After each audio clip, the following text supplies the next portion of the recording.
Mwe baana mmwe w'onoofuna empapula osobola okutwebaza n'obuteetwebaza bwe baba bakuyise mu kkooti eno vidiyo zeetaaga naawe ayagala okumanya osobola oziwuliza weekuumira mu kumanya ekyokubiri mu abali e Uganda lwaki owuliza vidiyo zino owuliza weekuumire mu kumanya n'ekirala otegere nti baganda bo ne mikwano gyo boosaba ssente tebajje wano kulonda ssente na mpapula. It's a process. Tebagitugamba naye osobola okogga n'osinga n'omuntu alwadde kansa. Omuntu gwe bawadde fayiro yo nga bakuyise mu kkooti ye Katonda wo. Kadde mwako. Omuntu gwe bawadde fayiro yo ne weeba ya PR permanent residence oba gwe bawadde fayiro yo ey'okubuuza mu kkooti yakuwa obutuuze oyo ye Katonda wo w'okunsi. He is defining your destiny oba nedda. Wow. Mwe baana mmwe tebakulimbanga weetegeke omulundi gwogenze mu court because when you miss that chance kyebayita appeal tebakikulimba. Awo biba birala n'oba obadde okola emirimu mukaaga zina engeri gye zikendeeramu. Tebakulimba oyo stress tomwetaaga. Bw'omanyi nti twatuuka Apple za mu iPhone ne bigaana kubanga ne laptop yali ya Apple ne tudda ku simu yange Android. Ku simu yange era njagala nnyo Android. Okuva ku Apple ya lawyer era ffenna twewuunya ng'olunaku olonga ekisulo kisula eddakiika 3 tuli awo gw'omanyire nali nkulamiza ebigenda essimu n'egenda n'endowooza okukankana okwali awo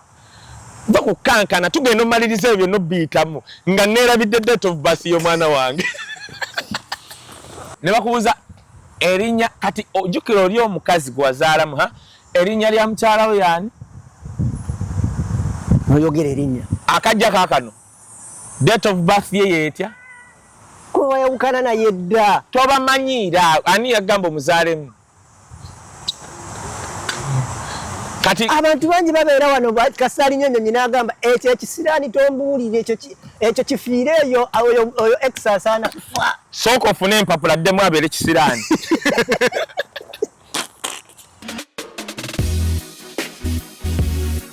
Omala funa mpapula n'oddamu n'omukyawe obikiisinga bw'oti erinnya lye ne date nga sikirootanga nako kwata date of birth ate nalina omukwata obulungi ampendaga nanga muntu kubanga nalina omukwata obulungi kakala empapula za Canada si Canada empapula ziyita muzanyi odira X n'omuweweeta mbadde saba nakubuuza obadde bakukusooka tuli ku mwana ekikakasa nti mmwe muzaala omwana n'oba tolina gy'omuleeta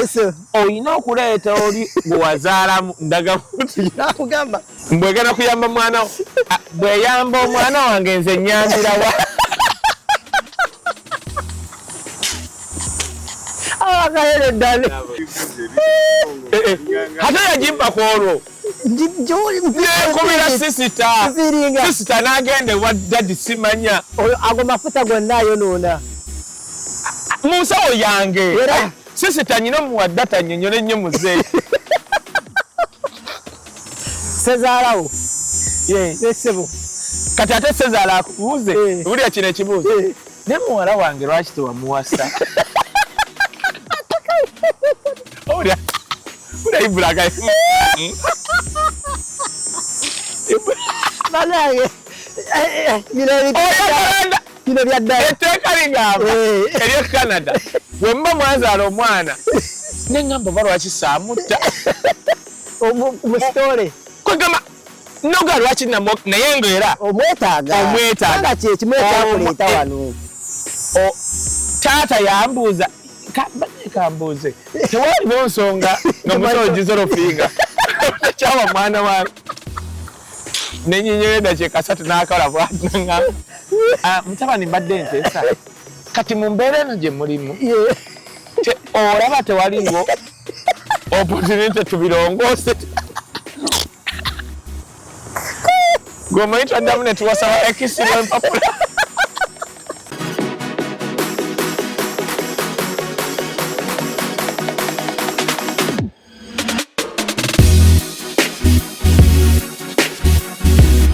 The Answer Channel, a solution to every situation.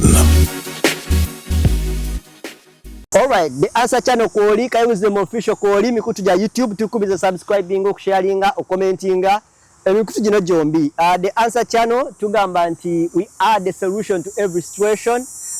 Tuli mukunonya lived experience abantu abenjawulo, inspiration stories, ne tunonya ku adopting and learning other people's culture, how we can be with them, how we can stay with them and work with them,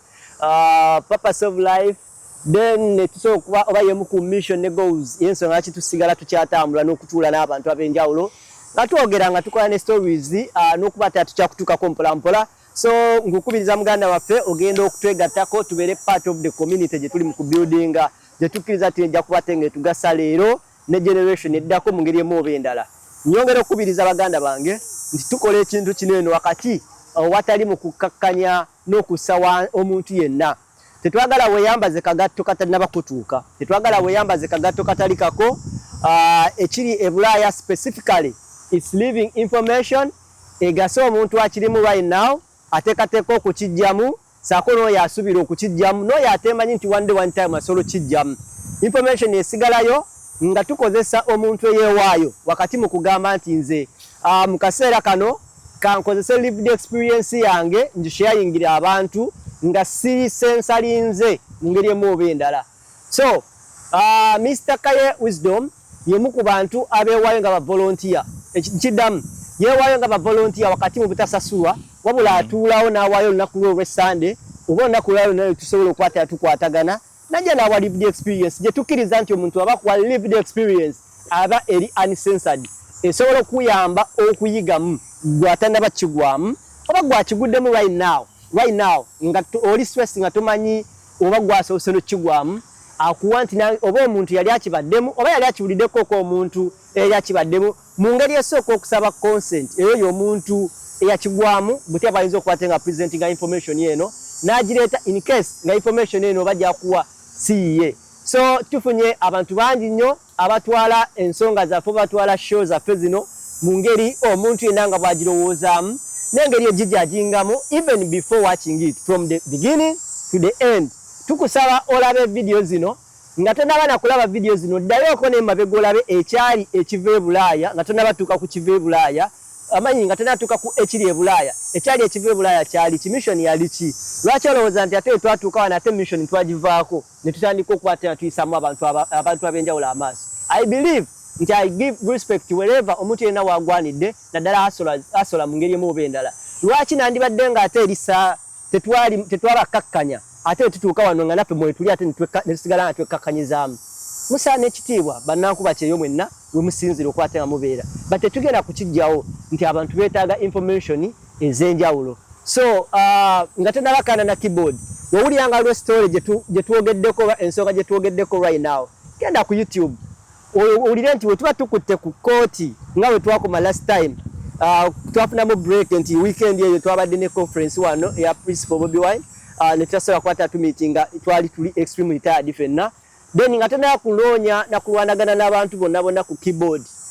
nti ate bano boogedde ki bali boogedde ki sokoddeyo ogende mu simu yo yennyini oba ku YouTube yo searching ekigambo nti how to pass this, how to do with this. Let assume nga kooti how can I pass the court hearing in Canada. Ekyo kiri mu luzungu bwe batakuwa video zisukka mu 10 nga zoogera ku kintu kyekimu ekyo mu luzungu nga tonnabagamba mwogera biki boogera ku byannaffe mwogera ku bintu bino ate bino tebyogerwako babikusookayo gwe atannabategeera nibabyogera n'okusinga gwe kyolowooza okuba ate nga byogera babyaki babyogera tibaagala kuyamba abantu bepreparing okuyita mu mbeera emu eb'endala niwoba olina omulimu gw'ogenda okuyita okukola ssaawa zino ngeri kyolina interview genda oteekemu omulimu ogwo how to pass this interview wallahi bajja kukuwa information mu luzungu si mu Luganda. So njagadde nkyogereko nga tetulabatandika nti bannaye temutumalaako mirembe. Yes, we do respect you buli omu wowulira nga interview eno tekukwatako genda olabe abantu bangi boogera ku bintu ebyenjawulo ffe mutuleke tugende ku our own pace naffe tulinamu amagezi agasobola okweditinga kye tulaba nga tekisaana. Nasomako, Kaye yasomako, ne Remi yasomako. wekiba kiyise kunze Remi ajja kirabaga nti wantu ayogedde bwe kitu editing oba kayajja gamba nti no nayo kyezaamu mu editing kubanga it's a recorded show tetumala gateekayo fa tufunya bulungi so kino guno gwe mundi ogusembyeyo nkozesezza eddakiika zino njogereko kubanga nze kanetwale nga nze asooka producer asooka nasomako era ntegeera ne gye kiraga kaye naye tumutwale nti yasomako yadde omwagala mulowooza nti amala googera asobola okweditinga ku kintu kyayogera bwe kiyita kufa ababiri bye mulowooza nti kale tumala googera kati kijja kuyita ku Remi ate naye alinayo eriisa eryokusatu oba oli awo oluusi yibula tufuna omukisa nga waali ne tukola nga ali mabega naye asologa nti wano muyiseewo my friend my dear friend we are so humbled nti mwebale twegattako but wewulira nga channel nekunyiiza kati gwe tujje ku follow yo tugende n'abo abategeera kye tugenda mu maaso nakyo mwebalide ddala nti mujja tutegeera n'ekirala ndabira Munnayuganda alina ekiyangambye twayogera wano ku HIV nga nze nkola sensitization era nkigamba nnyo abantu nti nze nviiriddwa ku bazadde bange baganda bange ne mikwano gyange mbadde mbikola ne Prince Wasajja Katsi nabimukolako awo mu COVID muyambako nga kyonna twakola program nga we are sensitizing abaana bakajja netubagamba nti nooba oli ekyo waliwo ebitongole wano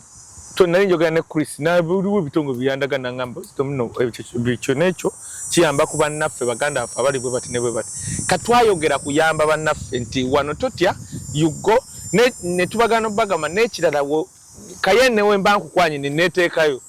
check me oba tonchekinze we protecting mulimu abakitwala obulala waliwo kabatuuka nga sikaabu oli yangambye nanga wisdom nawulira nti ovuma abantu simanyi bakoze bati lwakuba yabadde mukwano gwange nemuga singa tobadde gwe mbale sigenda kudamu kwogera naawe one nakizudde nti ne video gye teyagiraba omuntu ku level yange bayinamu olukola lw'abayimbi omanyi kati ffe tubadde ne mu stories z'abayimbi ng'omuyimbi akukubira like my first battle ne Chameleon lutalo lwatabukiraawo ng'abafani yakwogeddeko bubi nnyo yakoze story eyabadde embale yakwogeddeko bubi nnyo nga sinze yakoze ne show nga korona lindi na mulwadde nga kusola ye yakola naye ebivumo bye nasooka okuvuma babivuma nze niga n'okuwulira teyawulidde so abantu abamu ebyo tubibaddemu kati nze nyina ekintu kyenfunye ndabe Ibra ze ng'oyogeraawo n'ogamba nti mwakolanga n'eisima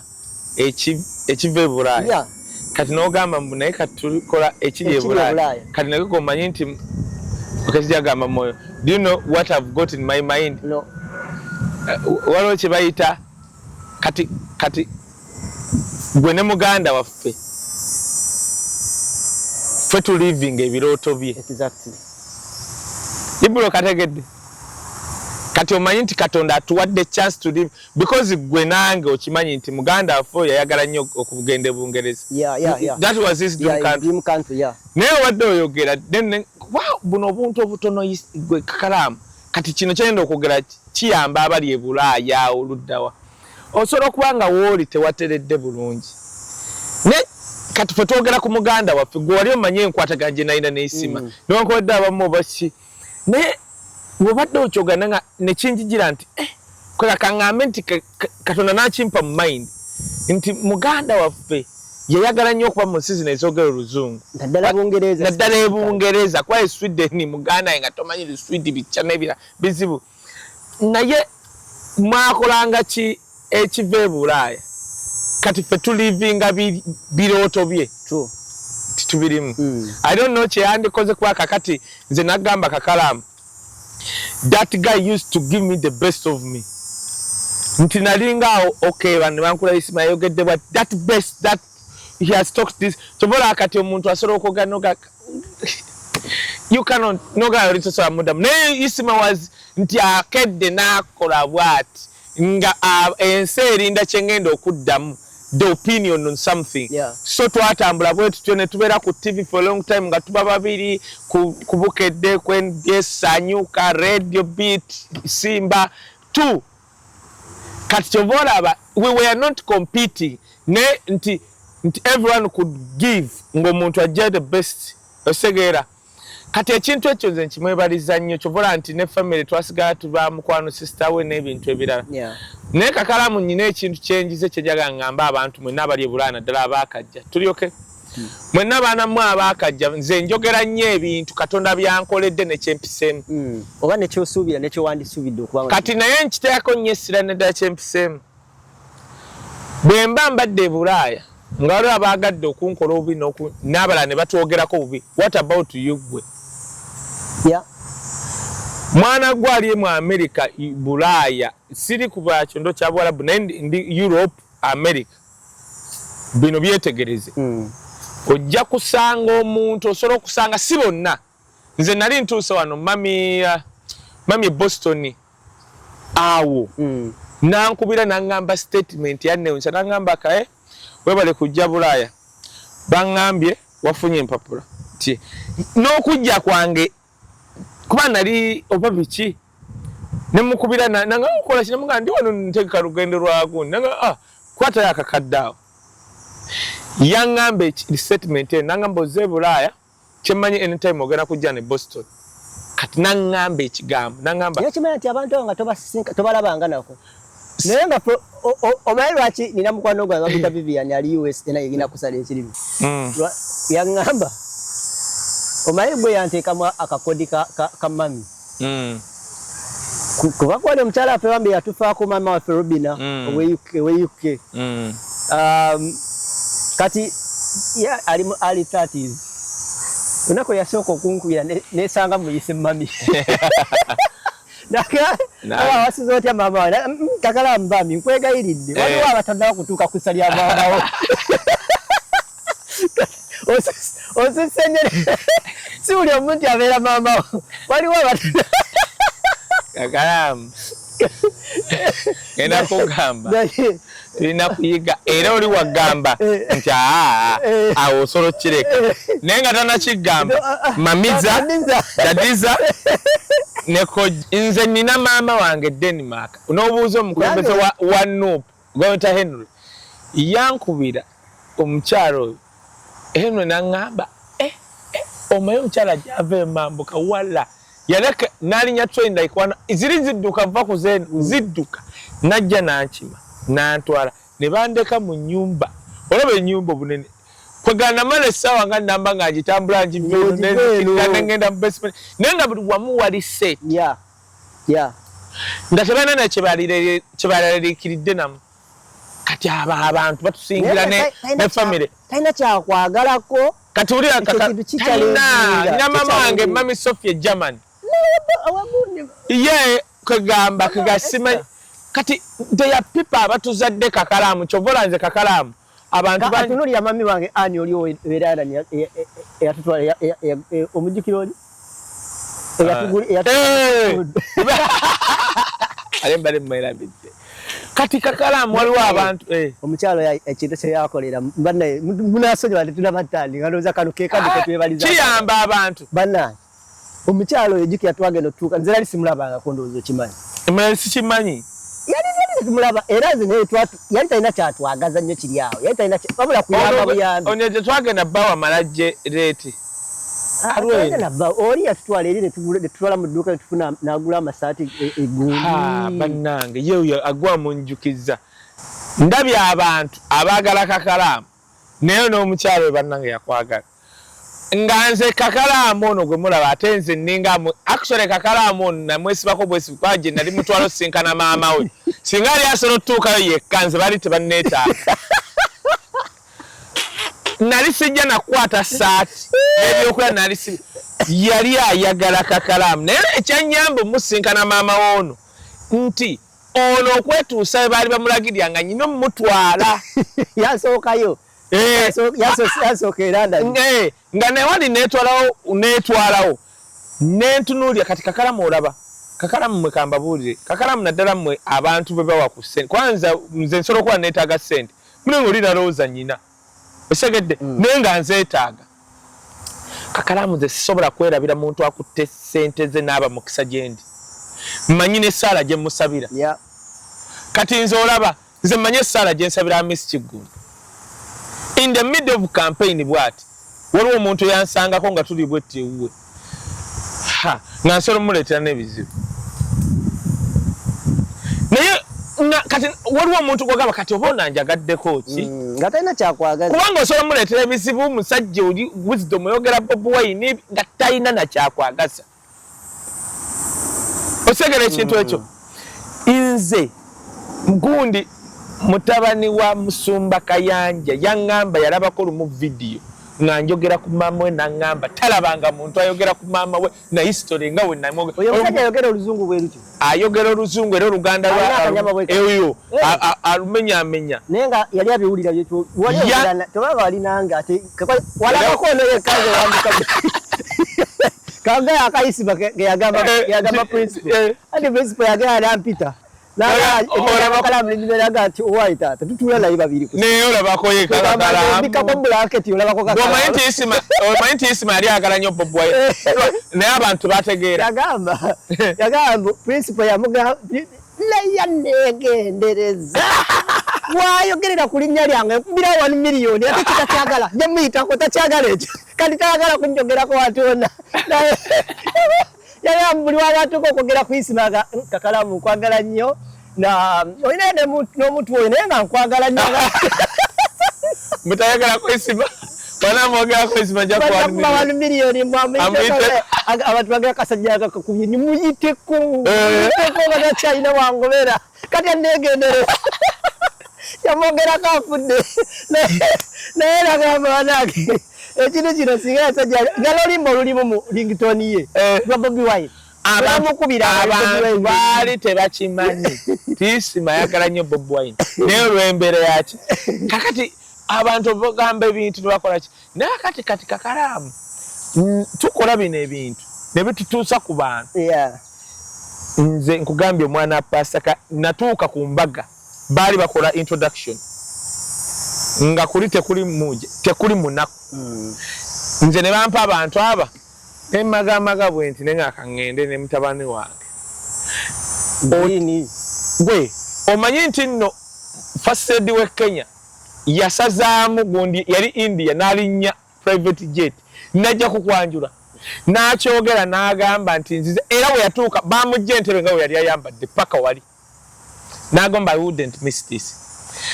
Samson Kasumba ere musi yaŋŋamba kaye okutuuka mu eno level y'abaana abantu kati kyusa nga buli ali wali buli mukungu wa government yakugamba kyusa baba yaŋŋamba mbunkyuse kati ne mugamba ate nkyuse nga ekindeesewo ekindeese kyekala kiteni ate oŋŋamba nkyuse ne muga Samson obadde otya naawe naye buli muntu wa security gomanya akulembera ku Munakalema akulembera aviation simanye ekisa bonna baali awo naye omanyi kye naliko buli omu kati wisdom now wisdom oba wono nodde wono ate okumanye mukumamiza ne kwetonda awo seetondanga baŋŋambanga ekisooka ng'ekibanyiiza boogera Lunyankole soogera Lunyankole ne banyiiga ne mbagamba munveeko ate kati oluganda lwenjogera lwenuntuusiza gw'obadde omumanyi era naye nga muli munnanga abakakamu gwe nalaba era oyo omwana yajja kati nkugamba nti bino ebimu bye tukola Kakalamu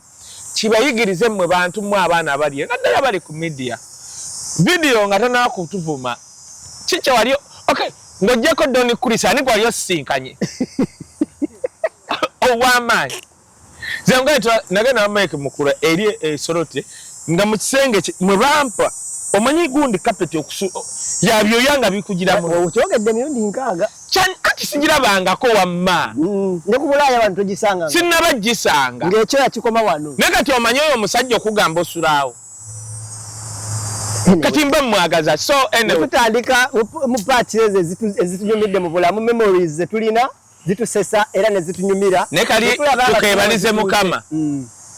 kakulu Kakalamu Katonda atuwadde opportunity to live people's dreams and we don't take it for granted no nze kinnuma how I wish singa isima wali internet yandibadde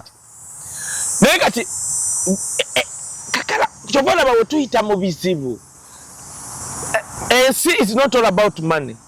Kakalamu nyina omuntu gwe baali bazza Uganda eyanyumya engeri gyafunamu empapula wano nentya Era Kakalamu tobeera abantu ne bakunyiigira basonyiwe. Kubanga omuntu asobola okubanga gwe ozifunye mu toyina na oli yangamba naye gwe kaye baba wane hoteli mu hoteli oli nga yabonaabona emyaka gye 5 ekya hoteli nga tekyaliwo kakati gwe akulaba nakukyawa. Okimanyi omwami ono gwe twogera naye okuva we yajja mu Bulaaya wasulako kale naffe eri nomala novaayo naye emyezi gyonna egibadde wabadde asula yekka mu bulumu emu mu Sheraton nga walaba Sheraton even more than Sheraton bakera kunjalira bakera kola kirumu ekola eki buli kimbanjoleza agenda mu nyumba ye nga teri akugobye nga tewali nze nakoowa ne mbagamba mbikooye neetaaga okuleetayo ku nkalazi nabagamba mbikooye ziyisa yakunyumiza kasitole waliwo kyali alinga Ibula yatuukanga bwati nga buli wajja bwati mbuliriwe oba tanyiige nga yeyambula bwati neyambula bwati nasigala bwerere bunakupasama nabugwamu ng'atulula teri amugambako. Lumu yagenda obugwamu ng'aliwo ka baby akabuli katategete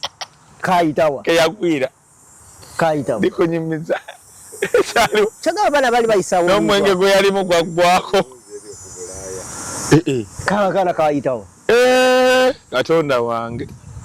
bw'okimanyi nti kusaasira ali eri mweri Hilton eri emisaga oli woteri yakabiji yasula yasuza omwana omwana yamusuza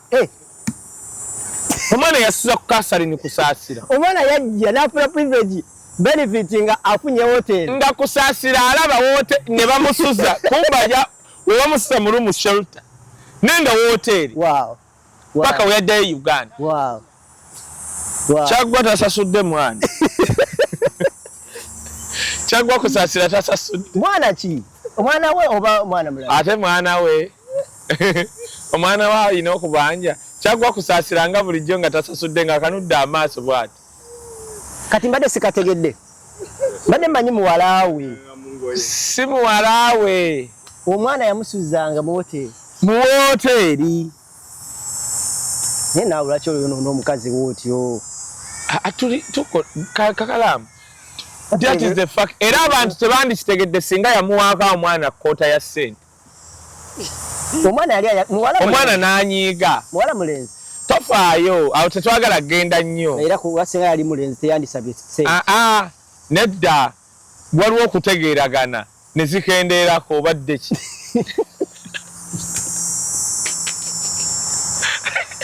akiri e Bulaaya okimanyi naye abaana beyagalira mu hoteli bannange Kakalamu kati kankubuuza n'abakyali mu hoteli baba Kakalamu kubanga obulamu muganda wange Kakalamu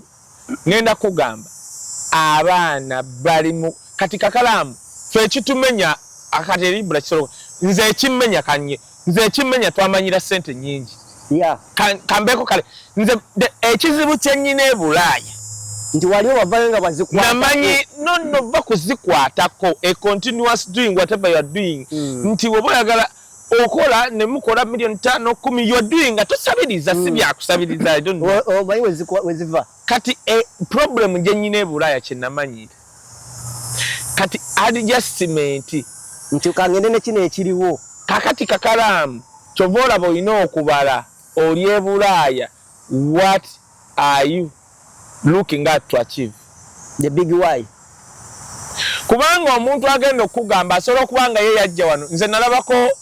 Kapalaga nga ali ne case namugamba bati case kakkana oli wano e Bulaaya nga kyayogera kituufu naddala bali mu America era buli muntu ali mu America atanafuna mpapula nze musaasira nagamba bwati case Kapalaga nga kyayogera kituufu ku bali mu America ne Europe yagamba oze case e Bulaaya kyotyo jamu kino ekigambo nti oddayo Uganda enkya namugamba oli wano emyaka aka kwasatu nga tonnaddayo kati nze oba Kapalaga abakiŋŋamba nga bwenti nsabayo passport era passport aninyisabirayo Kapalaga watuuse wano akyasobola kati okufulumamu muduulire tekituufu Awo kati kunnyonnyole ku ekyo omanyi nti no Trump yaleeta ekintu kati ku green card osobola ofuluma n'otaddamu kuyingira bw'omanyi kiri mu Amerika kati gwe goberera ebintu Trump akyusizza ebintu twakuleeta ku green card ozunga oddawa kati okimanyi nti nno abajja luli mu gundi ya Bob Wine waliwo abaali ku green card be naye Uganda nagati basala na kujja Canada batya isefia ojja sanga oli ng'okomyewo bw'okimanyi waliwo omusajja yawayo green card oli n'agizamu awo gome Trump kyalese mu Amerika era bw'oba ogiwayo weegendereza ni ng'ogiwa guma bakutwale ku polisi ogiwa eri ng'otuuse ku polisi ojja giwa abo basajja Trump ab'empowalinze abo ab'emigration ab'empowalinze jjukira balimu bagasa obusosoze bagase nti ekitongole kiringa ekyali kyafa kati abaana baali beeyagalira green card fe twali twakajja bagayi ne bakola program bagayi omu n'atujerega era baali bojerega ffe nagamba hanze ebyo sibimanyi ebyabarifugi nze nagira green card kati addemu akyakyaddamo bali ku green card kati okufulumaawo muganda wange era oli wabaasibye lajja Canada ogenda kulaba December eno kati mu bufunze Canada ye mama ye taata yo wagikkiriza anti kiri kye tubaddeko kimbadde nkugamba beweegomba kubanga money is made nze nkugambye ffe abamu ekitusumbuwa kukakkana noga nti zino kati olina okuba ne timeline nti osobola okunsekerera naye nze nina kigendererwa kikyengoberera ku buli muntu kati obola ffe tetukompitinga kakalamu nze n'osanga sina mulimu n'emmotoka baginjigyeko nsolo kituukako nga baginjigyeko neŋŋamba baginjigyeko kubanga mweno period sijeetaaga baginjigyeko credit efudde ne kino kubanga kakalamu nkiddamu kati kankigambe kikuyingire mu bwongo tuyamba abantu bali e Bulaaya to have kiki wajjo tobeera bezi Bulaaya nti wajja nabo gye bali nno nti najja siddayo yo big why tugizeemu n'emirundi mingi badde na session badde njogera session zembaddemu ennaku zino is to differentiate ekintu kye bagamba what do you do ne why are you doing it nti kiki kyokola na lwaki okikola ebintu bibiri kati omukulu byaliko olwaleero ndowooza big why kakalaki okola ekyo nsowalaki wajja omulembe guno kakalamu nze gunnuma kakalamu tetuli bakulu nze ntunira abo abavubuka n'abawala kakalamu omuwala nalaba Dr. Tyamale by the way he made a very wonderful show ngalina kasuku namuga akasuku ine ekikyamu kye mukoze muddidde obwamalaaya ne mubufuula nnomu nze Dr. Tyamale si mukwano gwange naye baalina kasuku ng'ayogera namugamba kasuku you have normalized muleeta wano abantu ne bakifuula oba shalom bute boogera ku besotero nga you people you are taking it as a normal thing nina akazeyi kendaba onansonyi okuwomba akazeyi mukayigiriza abantu okwekola kati can you imagine omanyi omulembe gwonna gufa like seriously kati kakalamu abaana bali e Uganda akasajja okalaba akazeyi kakalamu ne action sip mukamira kati nova ku ekyo waliwo omuwala waliwo ate omulala ali ku TikTok no sola ebyaddala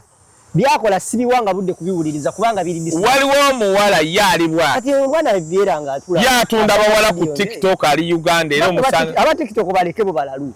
ebyo bimala ne bivayo olusi bimala ne bivayo omuntu abata bi screen shotinze bisobola okutagenda ne YouTube it's there forever. Wow. Oteka yoti omusajja oyo ngakola ebintu bwe. Kakalamu. Yo content yo baba ibula goya. Kati kakalamu okimanye Uganda kino nkiddamu gwali e Bulaaya tuli kuwaayi why kyonna kyoyitamu kisobola okubanga sicha osobola okubanga olinga wisdom zinako omukyala yali akola mu banka ana yewalambule katuyigiriza abantu bene tewali muntu yayigiriza muntu kwegata kati buli omu atandika buli omu kiri God given ya somesani muzeyi eggwanga lyafa naye ekisinga obukulu wadde baga eggwanga lyafa gwe mwana gwe kabogoza ndaba Sheila ndaba gwagenda okwononeka gwagenda okufa mwa abantu abali e Bulaaya we are living people's dreams osobola okubanga woli si walungi n'embeera gy'olimu osobola okuba wali okola mu banka osobola okuba wali doctor naye ekigenda okukkakkanya nze ngamba nnyo abantu kakalamu bw'ofuna empapula gya travel document bw'oba oli Canada mukakkane kyakukakkanya ekyo lwaki bw'oba ofunye empapula saba travel document bw'ofuluma n'ovaako e Canada n'ogenda wali ecuba $1,500 wakuliko ne hotel wali chipa bakukima ku kisaawe ne bakutwala ku hotel n'omalayo wiki namba ogenda kukomawo e Canada nga ne bagamba kwoza byo jjamoza ng'okakkanya nti at least nvaawo wano tobeere Canada n'ogamba nti bukyojja togenda fuluma bagamba bw'ofuluma bwe nnaku ze zofuna obutuuze zikenderako. Oh, you are stupid and stupid. Ebulaaya abantu balwanyisa mental health. Yibulo yangamba ikyerabidde ndowooza. Twatwogera ku bantu abanjogerako which is normal because kati watogera ku wisdom bogere kwani. Because kagama people envy what we have and what we are. Nagamba abantu amu even their best day they will never be me. Omuntu gwenana nemuga wekunganye ongambe what's your best day.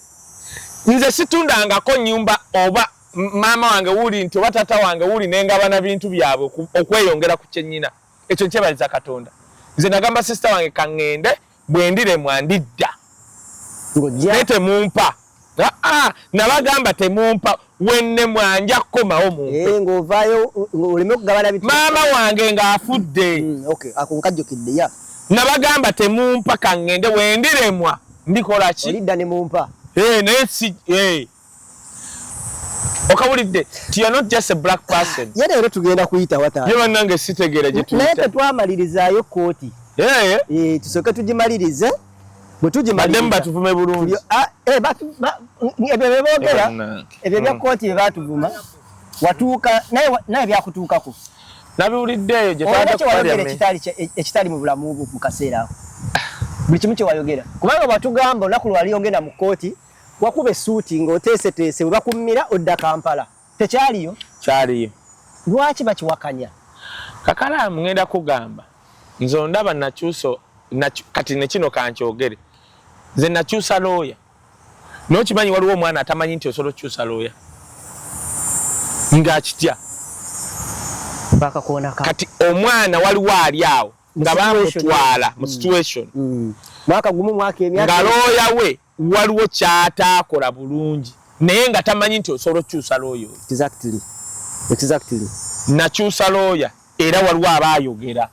nti lwaki ekyo tekisoboka nempanka nina ssente nagenza wa private ne nange namukyusa kanaye kabunga era negwe nagenda naye bw'oba munaku takukolako is the most expensive lawyer mu bannayuganda wano mu bazungu simanyi era gambira n'ogende wa Samaria wani bayali Kakalaamu omusajja gwenjogerako okwogera naawe gwe kyolina okumanya is the most expensive kubanga oba tolina zikunukkiriza mutwalo abanga akola apiiru nga kwatako tayagala banaku agamba nti nno siggwa muleeta wano yasomera wano na Bungereza era yeyagala nnyo era akulaba n'okulabula naga tebannakwogerako bannayuganda community ng'eyogera lawyer but is good very good ne wangamba nti ate kati omugube mu kaseera ako nga bugoledde omulamuzi uliriza omusajja kati okumanya kati baatugamba nti nno lawyer era kituufu tayogera nga muli wali mu kooti ekyo si gwe yasooka bakiŋŋambako dda kati kankubulire omuzungu waliwo abantu abagamba mbuno tofuna lawyer munnayuganda baba babi bobobo kubanga kati ffe tukulidde mu bazungu kati oli yakalaba omuzungu tulina mentality egamba nti omuzungu abamanyi byonna kati ngenda kugamba bw'otuuka mu kooti omuzungu tasobola kwogera kintu na kimu yaba akulekera era basobola omugamba olina kyeyagala okubuuza ono oyo omuzungu lawyer waasobola okubuuza question neekulema n'okuddamu ng'ate lawyer yakubuuza kankuweyo ekipya waliwo omwana yabadde ne lawyer omuzungu bamugambye olina kyoyagala okwogerako omanyi kyeyayogedde yagambye I think ono omusajja tasaana kufuna mpapula tekisoboka naawe ate lawyer gw'oleese omwana n'asaba buleeka awo lawyer n'amubuuza lwaki n'agamba bye waŋŋamba ne bye nnyonnyodde wali kirabika olimba yagambye nakalaba abantu aba kati wulira ekyabaddewo omwana oyo yawulirako ewantu gwe ŋŋamba yankubidde Nindako katono. Mu moko hearing gye baalimu ne lawyer we nga tebanabagenda mu final hearing. Ono yayogera birala. Si moko baali mu court the final. Bw'obeera mu court wato kimanyi. Omulamuzi ng'akubuuza ebibuuzo waba anaatera okumaliza asobola okugamba lawyer we abeeko kyayogera. It can be a question. Lawyer ali omulamuzi ono. Yes sir. Ye member gwe bayita member. Yes sir. Bwe muba mmaliza agamba basatu. Temubeera muntu muyolero ne bakakala. Bali babeeramu n'abasinga naye oba olaba omu. Yaba main. Bakakala bajje babeerewo ng'abajulizi. Ne bamala bakigwako nti waleese bakakala ng'abajulizi. Eyo dinayo ye. Era bw'obeera nga hearing ebaera agenda kuba vacho. Ng'ogenda gikolera mu ruumu yo. Basooka ne bagamba okyuse kamera bwoti ruumu. Wabula n'amala akubuuza ekibuuzo n'otunulako bwoti wanaawulira oluggi olweggula ng'olwa Simba. Nga Simba gale nga lweggula. Mwana oluggi lwa Simba lukoke. Nedda sewe. N'amala awulira oluggi akubuuza ani oyo ayingidde. Kakalamu basobola okukumma obummi ng'oluggi lukaabi. Leka naawe.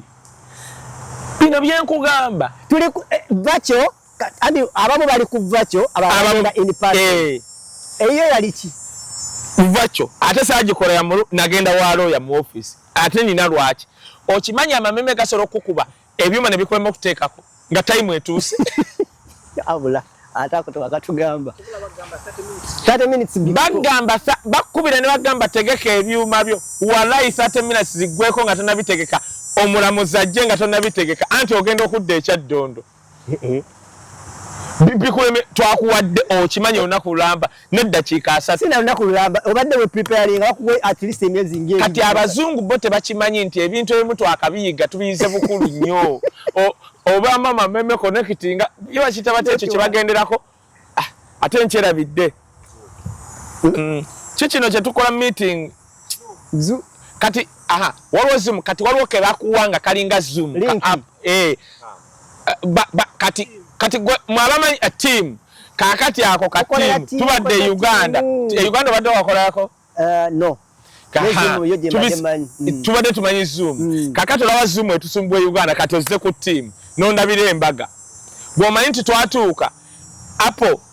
Apple za mu iPhone ne bigaana. Kubanga ne laptop yali ya Apple ne tudda ku simu yange Android. Ku simu yange era njagala nnyo Android. Okuva ku Apple ya lawyer era ffenna twewuunya. Ng'olunaku olonga ekisulo kisula. Eddakiika 3 tuli awo gw'omanyi nali nkulamiza ebigenda. Kakalamu era tebakulimbanga gwe mwana gwe ali inside kankulimbe. Tebakugambanga nti osobola okukuraminga ebintu ng'ogenda mu kooti. Bali abazungu bageza manyi kye bakola. Omulamuzi watuuka bw'ati asooka n'akubuuzaako. Atwala eddakiika nga 2 ng'ali mu kukubuuza. Greeting. How are you feeling? Let me hope you okay. Watuusa ng'omanyi ekigendererwa. Biwakulamiza byonna bigenda. Kati naye wali victim w'eddakiika zino 3 tuwazikozesa bulungi ebyuma byekyanga. Natuuka ewa lawyer jjukira kati nze nakulira nze mbeera gye nkuliddemu for the last 20 years bankolera bukolezi bintu. Kati kati olabye ekyansasuza private lawyer. Yes, singa nali wa legal aid obyekolera omuzungu just two. Kati enjawulo yange abanvumira okugenda private lawyer tebamanyi nabula they don't know our life. Titubadde mu bulamu. Si buno bwadde ni kuli sigenda kubukedde kuba mitwalo 3. Wali akaano keŋŋamba si kwewaana. Anti ekyo kyekinyiiza saga tutuuke waawo. Wali akaano omuntu yenna w'oba obadde Uganda osobola okuba obadde tolivinga bulamu bwa wisdom. Ne katugambe ng'olina edduuka mu kikuubo oyina osuubula Thailand ku akaunti yo kuliko milioni nga 3 wazimba oyina abakozi oba nga 3 nga wisdom omwana wo bamutwalira bamusomba busombi oyina driver. Kakalamu takimanyi nti mbadde ne driver bukyotandika kundaba. Kimanyi gamba abantu kuba basologa bino mbigamba bantu kutegeera seewaana bannange kati ozeeyo e Canada akwasamira ali wali ali mu kuvuma nti lwaki wavudde ku lawyer w'obwereere n'ogenda eri era yeepanka bijja mulema ng'okimanyi waliwo ababyogeranga kakati naye nga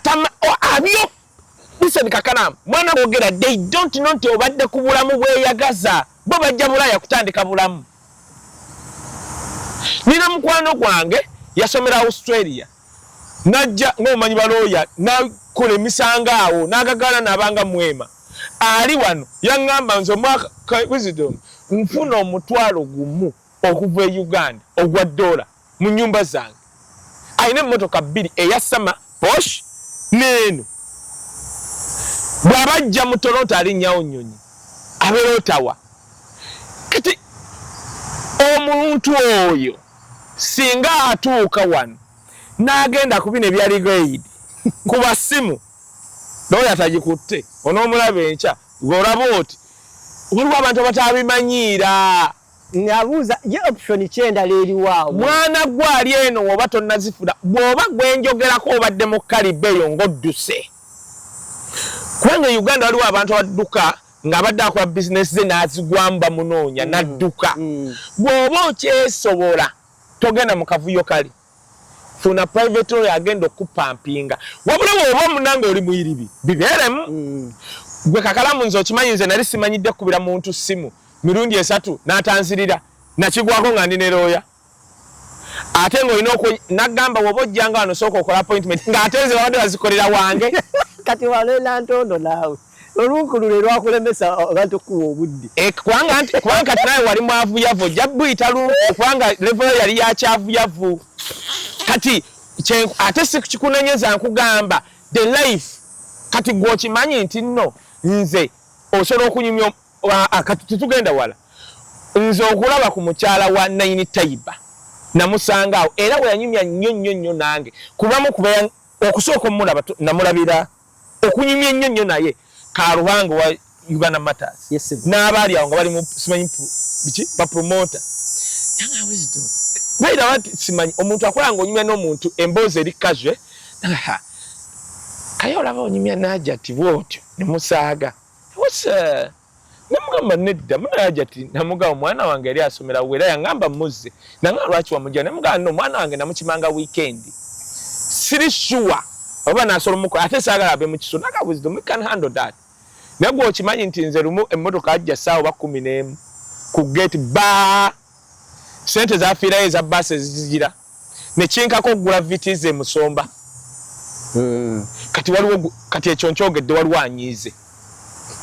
kati mukolere iki kabitize ko je kali era kabitize ako waliwo yakanfumira yandabako nga akavuga banaga omusajja yagwa avuga kabitize era ne mukamodoka bakagure nakafu n'ekyakanguza ataako nga ka 4 wheel nga siraba nko vitize ya 4 wheel eje nasooka nga ne kinewunyisa kakwate somba naye omanyi nti waliwo kati anyize kati mbokolere ki kachiri kyenkugambye naawe ate sikunenya kati oli asolo kiyitamu olunkulu because life gye tulivinze the comfortability waliwo alooto giri waliwo no sikujirooto waliwo aga teriiyo kati nze oli gayi gwenkugambye Kakalamu omanyi waliwo awakana ng'oli aga tekiriiyo oyo aba yakima kye Canada waba afuna $1,000 kati ebirooto tobimanyi oli teyajja kukima ssente olede gyenziri yajja kukima status n'abaana be. Mwisho okuba watandika okwogera ku kooti bannayuganda bandibadde proud nnyo ku bigambo by'oyogera because you are giving back to the community. Kati owa credit eri balooya bannayuganda oba omuntu asanga bannayuganda ng'avuma balooya bannayuganda you are stupid because lawyer munnayuganda ali sure akimanyidde ddala what's happening mu Uganda nikyomunnyonnyola he can guide you because by law it is acceptable ti lawyer akugaidinga because okimanyi nti Kakalamu nsobola okunyumya ekigambo nga mu kooti tebakyogera batyo nga kigenda kunsuulayo nga engeri gy'olina okyogera mu lawyer yalina okugaidinga kyogere bwoti kati ogenze ku lawyer omuzungu ye tabimanyira kumanya biri nti no bw'okimanyi lawyer omuzungu osobola omugamba nti no nti Bob Wine yewandiisa waba afuluma wati mbune bamukwata naga tekisoboka mupyete naga tekisoboka nga kijje kitya kyobola buli kyotwala mu kooti gwe mwana gwe atanagenda mu kooti kiteeke mu buwandiiko kakase obwana obuli mu migration bupya akaana kasobola okuba akato katandikidde ku fayiro yo nga bye kagenda osoma kagamba omusajja ono byayogera bijebiri talabako ku tufaameyo bweti talabanga kati kankubuulire nze naddira ebifaananyi bye nateekayo ebyangwako nze nali vice president wa Uganda Bloggers Association yesimanga ye president kubanga namwogerakoko mu lugero kati ndeeta ebintu bye ne bampandiikira njawula ebifaananyi waliwo ebifaananyi ebimu ebyange bye nalina ne banga bituyambe bitwawulire ebyo kubanga oli yabitunako omulamuzi n'aba shocked n'agamba byonna bikuŋŋaanye bambi tuyambe bijjewo biteeke eri babikugobesa ebimu tebabigobya ne baŋŋamba ate mbineeminga ekigambo kye bampa aleme kuddamu bitunulako kubanga byamukuba wala yesa nga talabangako Bobby bamuwanisa eri nga kirabanga nako n'agamba ono yono presidential yono tuyambe bijjeewo era nze bye nasigaza ebifaananyi nze ne Bobby ng'atandika n'ennyumba ye you didn't even know one day while time sema kati waliwo omusiru abamu abantu kati Bobby olaba abeera wano nolaba omuntu n'omutunira bwoti nga Bobby yali atandika omusingi fe abamu abagenda emagere Bobby tuba tutandika okulwanyisa UPRS ampita nkime empapula zitwalire Silver Kyagulanyi ya sayini nga Silver nze okuddayo kusoma amateeka yakyogera nali ne Sophie ewuwe ne tuseka noseka ne tumuga tojja bufuna budde bwe yagifuna diguli yatukubira ng'akyakijjukira kali abamu balowooza Bobby twakamulaba wano olaba nga omusingi ebifaananyi bangi babye naye nange safuna ku bifaananyi bye nga akyali mu buyimbi kuba kati nze twaberanga ne Bobby nga tosobola nakola bwoti simu yekyaliwo twatuuka wano nga Remi alina ebifaananyi mutwalo mulamba nga tugira babbimu owolako ate ye yakitegeeranga ndowooza oba yategeera newa talina kyabyetaaza naye noza ayinza okuba alina kyobaolaba Remi teyagenda mu kooti nti omusajja yatunula ebifaananyi mutwalo gumu wallahi nga bala naye ng'okimanyi nze eyaliwo oyo Remi amushuwa tabeeranko Bobby ng'asitula omusingi amushuwa nze n'okibuuza Banjoman nze olunaku lwe nasanga mukyala wa Bobby nga baali batandika ekyoto ky'okusaba ewaabwe awo ekyoto nenzija myaka sigujjuka nagujjuka nga nkyasoma seekubya ate kati ndi waawali kati omanyi nti osobola okubuuza Solomon wisdom yani nga tanzijukira kubanga kati Solomon agenza okukula nga sigendagenda waabwe Bobby agenza oyingira ebyobufuzi nga ntya kubanga nali nkola ne Sale kati nga saagala kuleetawo conflict of nze agenda okuyingira era nasiibula namugamba oli kyali wange almost lwa Luganda ngenda nangamba gwe yavuwadde era nze singa nali seekolera nga sina nnimiro zange era ate amakaabu gaddamu ttambula n'abaali bampa bajasi nga bikyagenda kyova olaba nvuma nnyo bano bafala osobola otunira omwana fala wisdom tosembera mukolo n'ogalengera kino kisiraani nze fe tufiiriddwa gwe kati kakalamu kati kankubuulire do you know how much I've lost because of Bobby nga waliwo ono omusiru asobola okuba tafe nga ye afunamu gwe natwalanga amakayabu nga mbeera n'emmotoka ezi z'abajaasi omusajja nga ogenda Bobby anti Bobby ngamba nga tukyali mu kampeyini zaabwa MP9 2017 nawe wali akyatambuza amakayabu ate nga nali malina kusanga oledo lirita ngeri bitambula obeera eno okola lugala ate nze nali ngenda oba bwoti era waliwo abalowooza nti no batumanyi nnyo mu bye tunyumya wano nkuwaako by'osobola okukola ng'amakayabu gwe munaku gwe naawe gakole kwe nagamba byenjo kati kankubulire nayogera wano omusajja omudanga kaye kale maze okola byogera bituufu nti ki omusajja yankola nangamba okimanyi ku Kyamutawazi nange tulina mbu gye baava mubende ne bafuna buggolodi babalagirirawo mu bayindi ba Kyamutawazi nali naawe nenkyogerako nange akaye ntegedde byogera bituufu naye okimanyi waliwo atamanyi nti ku Kyamutawazi waliwo abayindi abagula golodi nga bakuwa tekuli musolo wayogera bulungi watugamba nti omusajja yakugamba osobola okutunda golodi n'omugamba kati kangende munone nti siwe bateba munonayo olime kubanga ina kyotwalayo omusajja yangamba dete empalezo wano golodi tebagenda mukima kuze ne sente zane gwe gundi komawo oyina okutwala nobaako kyokomeza kubanga neri gyotwala baba tebalina sente ezo n'abalina sente z'ekkongo ziba ziddu. How are you going to carry that money? Nyingi kati nayo manyi nti omusajja oyo yanyamba kyovola akakalaamu ffe twakula koota genda zebula n'obuuza omwana we ffe twatuukako ku life kakalaamu nze singa nali nga siwagira bantu singa ndi mugagga nnyo nze natuukako ku life nze nayagala nnyo ebikonde ne netball nganze omwezi nsolo spendinga $9,000,000 neyo netball kati timu ya netball genda mu Australia ngenda kugamba abaana bagenda bajjanga ne bakola practice naye nga baba mutwalo nga naye manyi nga nze waliwo n'omuntu omulala nga ffe tubawa ssente nga weeziri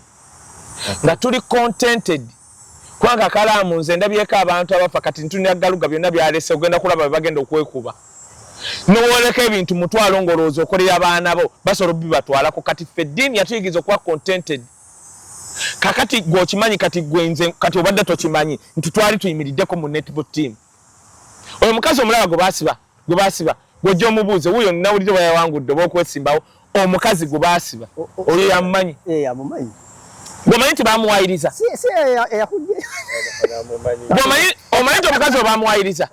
ojja omubuuze omanyi kati nze twatuuka mu Australia era nze singa nali njagala kwebaka kwabo baana nali kikoze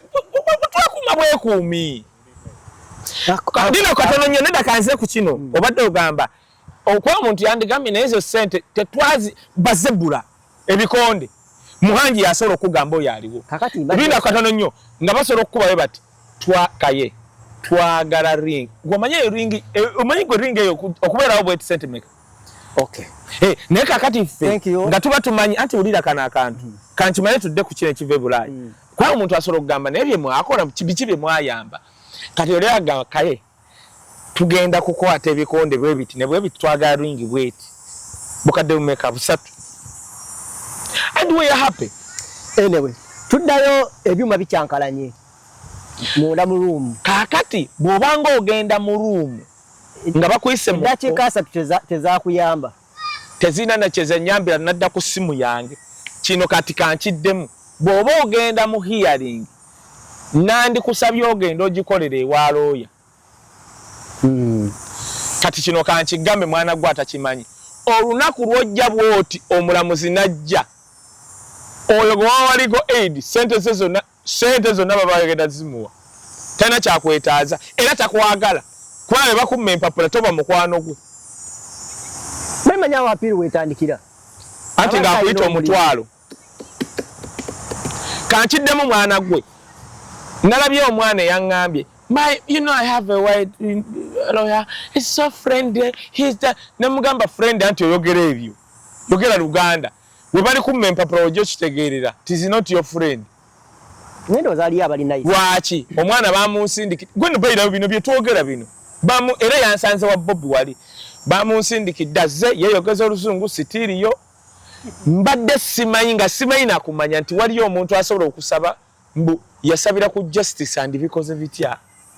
Byo basabira mukate tujja tubalekere mu akantu. No, yenno nga abirimu obambo oba yali alwanira ddembe bobiki. Nga sibimanyi nali nakati omwana ne ngazaako mugamba ngamba stereo. Mugamba kira ngamba ne mugamba gwe muwala gwe buliriza. Nze gwoliko nali njagana kudda Uganda kwa ne wenzirayo tebwansala. Kati gwe ndi mukowu. Bajja kumma empapula nsigale ngandya. Oyo stereo tojja mwogerera Uganda. Wetereze muki ng'omwana tamanyiyo kibayita nti basobola okukola amendment mu lugero etteeka likkiriza kubanga we twasooka okugira tulina bye twerabira era bateekawo that window waliwo kibayita addendum an additional statement byokola ebyo byonna abaana tebabimanyi omwana nga yakola story mugamba genda ogambe lawyer mugenda kukola kino ne kino aga no it cannot be I'm going to leave it because I don't want, you know, my lawyer is so good, he told ne muga we muwala nze gwe kozesaako nali njagala kudda Uganda ne wenzira yencha nade gwe bakumenye empapula ko studio go yoga togenda mwogerera kyaddumu nkuyamba kuba abakusindise bino wabyerabira Kakalamu omanyi nti nno uffe wetwali tuwandiika nze nali neerabidde okuteeka mwesi ze nali ntambudde ekyo kyokka kisobola okulemesa empapula wangamba nti olutalo lwe tubeera nalwo nga bagamba nti ogenda kutambula naye baako neekolako ka travel history tambula ne travel history yali ekufuukidde akabasa toli kyerabira Kakalamu travel history tufuukira akabasa n'okuteekayo pyala era kabasa naayira byonna natuula bwe nti ne bintama ne ntambula ningaba ne era nzizeemu olina obyogera buli nsi nengamba naye Katonda wange bw'oba osaba visa gye watambula yonna wakuyamba kati koofuna empapula awo ate ne watakuyamba kati wosanga Wisdom yali gwe bababysittinga bwe buzibu bw'osanga omuntu yali ayiriba era emboozi emu byenjogera tebigasa buli omu omwana yali akulidde mu nnaku ayiribye mu wino abayiribye Dubai Kakalamu waliwo omuntu atafunanko ssente z'akasiikirize kankyogere mumpulize waliwo omuntu nga tafunangako ku ssente z'akasiikirize waliwo kye bayita ssente z'akasana Kakalamu olowooza lwaki nze osobola okunsanga mu kyaki nga ntudde bwenti nga soogera nga wendowooza Katonda emyaka gye yampa nga sibonaabona mpulira nga neebaza ssente z'akasiikirize nga tosabiriza wabula ng'okola bizinesi nze obuzibu bwange kubeerako simu bakuwadde mumpoyo atanasasula okay genda osasule URA banka mpa manager oyo mwana mumpere million 3 gwe do you know nti nno tuwadde mu zibanka ng'owa omwana check nga tetusayininga nga baagala simu yo tukonfirm kati waliwo atakimanyi kati tetubadde bagagga nnyo naye nga tusingako maybe some people we have lived the life nti osanga mu church kyenkugamba nga bwendaba abantu obulamu bwe balimu akola emirimu 3 Kakalamu I don't even want to think about that kwa Kakalamu kyovola Kakalamu nze Katonda byampadde nze nowenkera nensula ku street nja kumanya that is a journey kanji experiencingeko era sijja toma ne Kakalamu omanyi nti no tuba n'abantu waliwo gwe nabadde naye nga yeeraliikira mbu abaana bagenda kuwummula nga simanyi nti n'abaana bagenda kuwummula bamaze ebibuuzo naye nga omanyi kyaliko mbwa nti kakati kaye nyina okuba nga nfunye simanyi bagenda kuwummula ebikisimeka naye kakati fenga problem omanyi gye tuliko omwana wange yavudde simanyi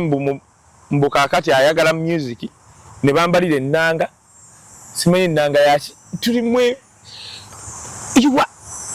Kakalamu omukazi ali wali million 3.8 yembadde nsaba tuddeyo eno tuyambe tugenda kudda nedda tubulamuko katono ne tuyamba ki naye ngenda kugamba kino kyendiko abantu abo katono nyo ndinako bw'obanga oli wano mwana gwe waliyo class of people abali wano ogenda kusanga backlash n'abantu abamu you don't need to speak toyogera kyewali kubanga ojja binyumiza bannayuganda abamu nga boonyumiza bakulya munaku njerere nga byonyumya babiranga myth okay weekuŋŋaanye onoonye kikino Kakalamu abantu abamu tebamanyi nti osobola okukyusa mu lugero lwo kubanga tuba tuwandika okusooka tetuba guided abamu tebakimanyi nti osobola okukyusa lawyer now tuli mu court Kakalamu abasajja bano bakimanyi tokulwaminga because this is your story wagiyitamu n'oba wagiyitamu byali bibyo birivising biyitemu Kakalamu okimanyi nti nno osobola okwerabira ekintu kye wayitamu onna akantu kowerabidde watugamba ko nti baali basooka ne bakuyita ne baba ne bakugezaayo kisoboka kakala yategeka bulungi nnyo onako basobola okuyita mu kooti lawyer ng'akyali ku leave olwonaku wali oyambadde otyo olwasooka katubuliriza ne be nayambala sibiddangamu kuba byantama wabizingako n'obiteeka ebbali nazingako bye nali nguze bulungi gundi yange ekwata mu bulago kyantama siddangamu kyambala lwaki najja n'entula bwe nti ne banteeka eddakiika nga 4 ne bammala ne tweteeka ne mba bwe nti omusajja najja naga hello hi wisdom hi ye Nze manyi tugenda tutandika naga we have a problem unfortunately I have bad news nibo tugamba mbomulamu nekyeyayo gana isitegedde omanyi okuvaawo okutuuka ku kooti yaddako nali mu stress I feel you omanyi okuvaawo saddamu kukola nanyiiga omanyi okuvaawo kyatwala abantu abamu nga njaga kujja passport yange kubanga nali sikimanyi kekana akaseera ke watandikiramu ga nti nzirayo n'amasimu nali okumanya navuma buli kintu neŋŋamba omuzungu weetegeka otya ng'olumanyi kati nga sikimanyi nga manyi bibonana republic kati kumbe omuzungu wakeera asobola okukeera nga sitoreeto yagisoma nnyo nga tayagala kusalawo byataategeera kati kankunnyonnyole kakalaamu we baddira fayiro yo ne we bayapyala neko akadde enkize muluma akiteeka mu enkize nnuma pyalayo netwalayo emyezi 6 kubanga fayiro eyo bagisaininga ku oyo tebasobola gikyusa paka koze ng'agambye muzinzigyeko agambye enkize ennuma muzeyi tebamukaka nze owange yali yakadde achenjoyinga live ye nawandika bwati I'm still just njabba communicating kati kankiddemu omuntu gwe bawadde fayiro yo nga bakuyise mu kooti ye Katonda kaddemu ako omuntu gwe bawadde fayiro yo ne weba ya PR permanent residence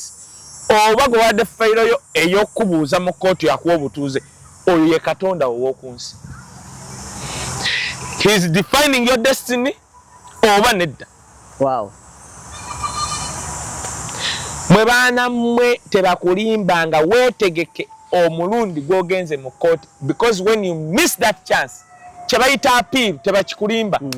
awo biba birala n'oba obadde okola emirimu 6 zina engeri zikendeeramu tebakulimba oyo stress tomwetaaga ate abazu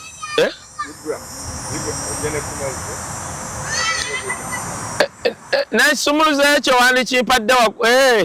tebakulimba nga kakalaamu apiiru ogenda ogijjamu abazungu bano balaba nga 95% bagenda kunyweza kyoli kyeyagira ng'olina obbakakasa 5%. What extra thing do you have? Abalamuzi world over ba land friend atya nnyo okuoverturning ekintu kya land friend munne tebakulimbanga world over. What extra thing are you going to tell them? Kati no kambalete ne kino osobola okuwaayo fayiro yo minisita n'agiyingiramu kati awo ng'agenda kubaawo mu kooti nga bakubuuza ebibuuzo. Ne minisita gwe bayita minisita kati oyo wajja manya ebintu byo ebyadala abeeramu oba justibu kati nno wajja ngenda kugamba almost baba bakumye ng'olina okukakasa nnyo oyo minisita naga nti agenda kubaawo mu kooti nkiwulira nnyo kubanga fayiro ezo aba n'abantu abaziyitamu and they make recommendation kuye zayitamu si bino bya Uganda n'agamba okusinziza bwe mu briefinze ku yono n'asaba okubeerawo. Wow. Baana mwe bino tubyogera tumanyi oyise mu buzibu bwe Uganda nganze naye ebyo by'oyise mbano tebabimanyi olina obbakakasa okukakasa kwe kwetegeka bye twogera bino kati waliwo omwana baali bamuwadde less complex nti agenda kujja less complex kitegeeza osobola okujja mu kooti ne bakubuuza n'erinnya lyo ne batata wanakubuuza birala kulabako kukola ki osobola okumalamu eddakiika 12 mmeka bamaze ne bagisazaamu kati naye yalaba programu zino ankubira ne mugamba manyi lwaki bagisazizaamu bazudde ebituli mu bintu byo tunyumya mu kunyumya okwo nabadde mubuuza ki nga baali bamumyeko visa ewantu ne bande nga teyabagamba nga yabuuza abasiru namugamba ebyo tobyogerako kati balwaninga ane discover wonna wali osabye ekyo wangamba mu system kibeeramu tolinawo okwekera kintu kyonna nga watambulako abazungu omwana namugambye olina bannyonnyola bunnyonnyozi lwaki bakumma nze nali sijjukirako nze bampa visa balina ensi gye bannyimako visa ne bagimpa nembagamba banyima visa conference gye sajjukira ne travel agent sijjukira because nga era sijjukira because it was a long time kakati bagambe bano bantu because disclosure kitegeeza byoyogera oliki omuzungu alowooza nti buli kintu kyonna kye wali oyiseemu okijjukira okimanyi put it on paper mu kooti w'okyogera oba okitegeereza kugenda kidifendinga n'ebigambo nga 10 woba wakiwandiikako wakisoma n'akizuula takikubuuza actually takikubuuza nze ku nsi zonna ze nateekawo naddamu ne ze nali neerabidde ne nziteekamu tebazimbuuzaako wow mwana gwe mu disclosing nkimanyi wayita mu kati kankubule wano tulina abaana bazze babasibye waliwo omwana bobweni gwe yatulaga last year last year balina bye bamukola ng'omulenzi kati oyo mwana obujulizi bw'alina bw'aba tafunye muntu bulungi amupreparinga manyi nti basobola omulwisaawo nga nekakata nafuna ate nga kyali mu girasi wano Bobi Wine amuyise video weri efaananyi weebiri bamwogeddeko weebiri ekibuuzo kiri nti lwaki oli baamwa mu myezi 5 ng'ono Bobi Wine gwe yayita ne gwe bamukola tebannamuwa kitegeeza preparation abamulinaanye tebamupreparinga tebamuyambye kakalamu nkaddemu buli amagezi nkategedde byoyiseemu bw'oba tolina kati kakalamu omanyi abantu nkugambye abankubidde n'oli omwana yankubidde gwe baali bawa bbani mu nsi eri yawulira buwulizi n'ankubira ate yali nange takingambye twali tunyumya bunyumya nabasanga naera naye mugundi awo mu conference nga buli omwaka ayogera ku kintu kimu mukola kiri then ate n'owulira nga the number eri mu kuyaningira kyemukola they are benefiting ate n'owulira yate bakugamba nti nze sina kyenkola sikola bikyamu nze nkugamba bugambi abaana mwe ffenna tulina bye tuyiseemu e Uganda prepare omuntu agenda okubuuza memba jaji tabimanyi wangamba mbabeera n'ekintu wali eri waggulu nga buli kyoyogera bannange ekigamba nange bakivuunula mulina ebyo bye mwogera mu luyaaye ng'oli mu kooti gwe byamamanya kikati mbadde ngamba nga bw'omanyi nakyo bakivuunula mulamuzi nga bw'omanyi omuzungu ajja kivuunula agambe lwaki ono agamba nga bwe kikyemmanyi I don't know what you're speaking agenda okumma ogenda mukwasa obusungu akumme akubuuze lwaki oŋŋamba nti nga bwe mmanyi what do I know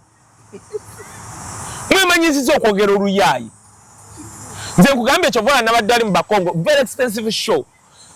bannayuganda bali wali ku mmotoka waliwo bambi wano abambuuza you don't even have an idea brand ya wisdom yenkana ekae kikati soka ojeko wano tubuuzeeko kakalamu manyi kyabaddewo ku mmotoka nakuŋŋanyiza ebyobuwemu nga 8 bwenti nobibakasukira bwenti bazemu okwoga n'omwenge gwabaweddeko ebyobuwemu bwe biti kubanga woleka abo abasiru okumanyira waliwo agenda okubuuza nga afukamidde tajja kuwa kitiibwa ekyo Mike Mukola yakinjigiriza yanga wisdom never let bw'oba okoze erinnya abantu 10 tobaganyanga okukola okujolonga kuba bajja kuleetera ababiri bano abandi kuyambye ono gwembadde mpa ekitiibwa bwati bwali kakalamu okimanyi tutambulidde ku bantu nze sirina bafans nina bafanatics okimanyi kyekitegeeza fanatics nti nsobola okugamba omuntu nti yimirira n'ayimirira nga tambuuzizza ojjukira omusajja oli pasita eyajja n'aleeta ssente bwesi mmotoka n'akuwanga tabala kwabwe omanyi kyekitegeeza gw'omugatteko ki nga n'emmotoka gye yalina ya mwaka mupya BMW nakaka omusajja ono kubanga nze naturally nze Katonda yakinjigiriza nze I don't kakalamu kankubulire nze sizibira mukisa muntu n'otonyega n'otasima gwe omusajja ali tomumanyi era namugamba nyina omwana mukwano kijja kulabika kuba nandigambye ne kakalamu nakaka kakalamu sigwali n'entondo genda nabakusika musisiwoti ogenda ononyiso kakalamu yatula omusajja akola nga singa twali Kampala twandigayo omusajja mubbi Yibulo manyo omuntu ogenda kuzitonga Senegal nga tinga bali e Kampala. Buli abadde yanneetegekera. Kamba mutu ate gwe tojjamu ebintu bya egorem. Bo mutu olabo ye nasi bye top. Bwatuka mmoto kabana tata sema. Kama sema tata. Nataka kono kati nalaba kakalamu nga wallet. Nge somewhere ndio singa wallet. Baba kakalamu gwendese babe musaya nantu nelaga okay kale wisdom olese kaka it's okay balako bampa mbale agera mu duka abali mu duka kiraga abana tebayambale temuwambadde ku ngo omusajja yatugamba yola mwe Yibula omaye kutwala mu duka ne bakaka okuyola nga fatwala leki yatwala esente ze esente ze si mwangu nnyo kufuna era kale betwogera ka atayina kibakwagaza tebagala kunoonya nti twogereko tayagala yakula bukubizi nga ayagala kusama yali etandika ngaga mukyala yaga kujja kulambula simanyi niyagala singa yajja ate nga yesi yajja kale nga sola nangamba nfunira era namugamba nti tuina hoteli buuza anti nga kenakwata akamuko kaka Mario Bobby jajja namugamba nangamba okay bali ne mukyala bali ne batalika okay nengamba era bwetwakoma omukubira esimu nga ali busy I know omusajja aba busy talina kyayagaza talina naye kakali kankubuuze kakalamu kati okuganya bali abasira kaye ya kati omanyo yampa ekitiibwa nsolo mufiirwa omusajja gwempa ekitiibwa ali kubana abagira kyopola kakalamu bw'otuukanga ewantu kakalamu oba lukuŋŋaana nga bagenda kujevuna gemabbali mpolampola bwoti leka ennaku leka abanaku abo kakalamu tokkirizanga abanaku bw'oba n'oluba lukuŋŋaana kakalamu ng'olaba erinnya lyo ligenda kufa ddako emabega mpola leka abanaku abo bagenda kufiriza kyakuwa akatanda okusulamu naye nga waliwo yali akuwadde ennyumba nnamba Bungereza kakati yakuwa ennyumba ennamba wawulya ng'okaani akatanda ojja kuddayo agambe ekyegeza nakolawo sobi baali basaana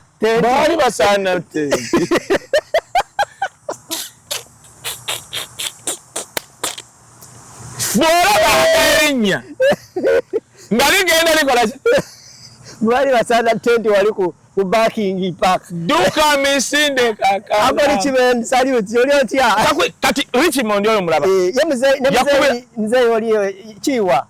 simenjali chiwa jasama bulaya winter wetuka nadde Uganda ne yagala ina kana katoka 18 yali mu nsavu mu yasanye bantu notegedde obulamu bw'abantu yangamba nzijja bulaya mu sama nenzire Uganda nga winter etandise kakati kati sanga chiwa muvume ayambala bintu bya ba designer kakati anko katumalize byekoti bino byonna byetwogera banna Uganda nendoza tugende ne mukasenga awo tuli mukasenga mwezi eddakiika iPhone zammwe simanyi Apple I don't know kakati omusajja nanga wisdom data gundi tulabe ngeno terako nga kiri okay kubanga ne bali nga tebatulaba nga ne bawulira I don't know whatever happened kati ntaka essimu ne gundi link nga ate balaba bakola ki essimu negenda nendoza okukankana okwali awo bakukankana tugenda omaliriza ebyo no biyitamu nga neerabidde date of birth y'omwana wange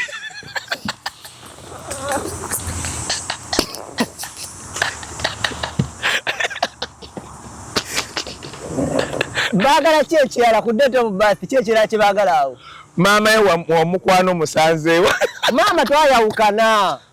ina bangi nnyo abakugamba nti ate waliwo yagamba nti ogambe ekyo ekisira ntombuulira waliwo omusajja gwe nagamba kakalaamu abantu battima bamugamba teekamu nti no tolina abaana tolina na mukyala empapula zangwe munnange n'abiteekamu era ne zangwa omusajja namusanga ng'omanyi depression gy'alimu ati bamuwa amagezi ate osobola okugamba nti ate abaana mbayina kiwedde Kalamu waliyo bannayuganda akuwa amagezi nga kyamanyi kyakuwa kifu omusajja namusanze nanzize emabbali naŋŋamba Wisdom wuliriza abantu bangi sengejja ne maama azaala omwana bamukubuuza mu kkooti what's your name? What's your date of birth? Uli akajja olina abaana bameka? Amanya gaabwe gegaani? No, uli akano date of birth zaabwe zezaani? Taata wo yaani? Maama wo yaani? Kati awo waliwo confusion bakutwala asobola obutakubuuza date of birth zaabwe kubanga osobola omugala sizijjukira uli akano muli abooluganda bameka? Amanya gaabwe gegaani? Nze kaya abamu mbalabye isingiro nabateekamu nga simanyi ng'olina okukwata amannya gali amazibu gonna Kakalamu tozanyisanga omuntu nga yafuna empapula nga kuba muto ebyo nno byekugamba tebannatandika yesebo intro akubuuza baganda bonna oboogedde ate asobola okubuuza asobola okugamba bonna baŋŋambe ne date of birth asobola oba nagamba omukulu yani tanatuuka ku story uli akano wajja ddi e Canada akantu ako manyi nti nakubira nako ngambyerabira sirootanga nako Kakalamu kyenkugambye nti fe abamu obulamu bwe tubaddemu bw'obunyumya abantu balowooza twekoza nze nakubira ono Kakalamu twagenda ddi e Bungereza twakomawo ddi bweno twajja ddi e Canada namuconfused ndi bwenti nambyerabidde okimanyi omulamuzi wali akimanyi oba okimanyi nakubira ono kati waliwo agamba nti gaba malala lwaki nkyogera waliwo ne munnayuganda ali eyo atakimanyi nti basobola omubuuza ddi lwe wajja e Canada walayi nga tokimanyi oba tokimanyi oli n'akola kasita naye ono musiru nnyo tasaanye kuba mu Canada twagala kuleeta batuyamba tojjukira nolunaku lwe wajja Canada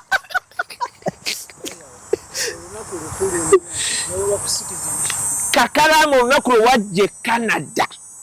bamanyi olumanyi omanyi lwaki ova mu Banana Republic bakuwadde ensi erinanye Katonda mbutojjukira lwajja mu nsi erinanye Katonda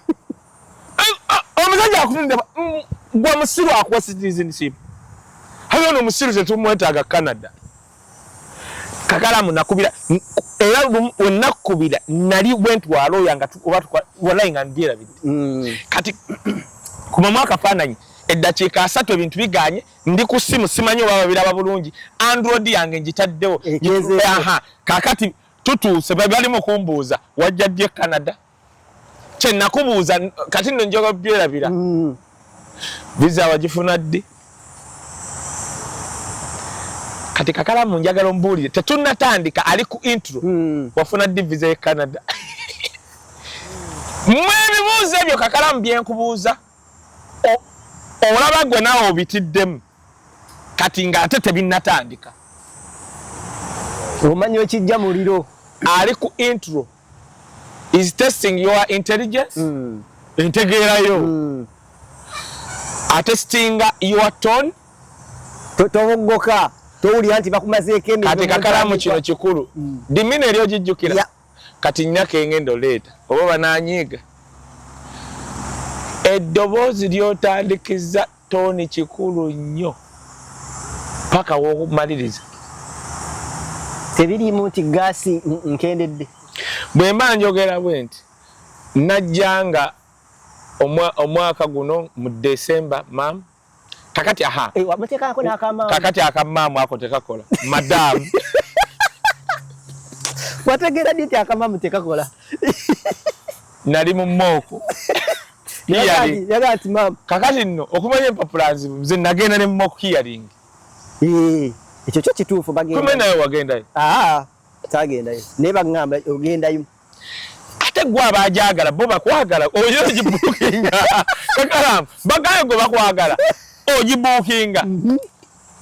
era wajja abantu 3 Omunigeria omuzungu n'omulala eyali ku gundi ng'agoberera ate China interpreter n'oli okundabira anti oli mu mooko bakuyisaamu how will you be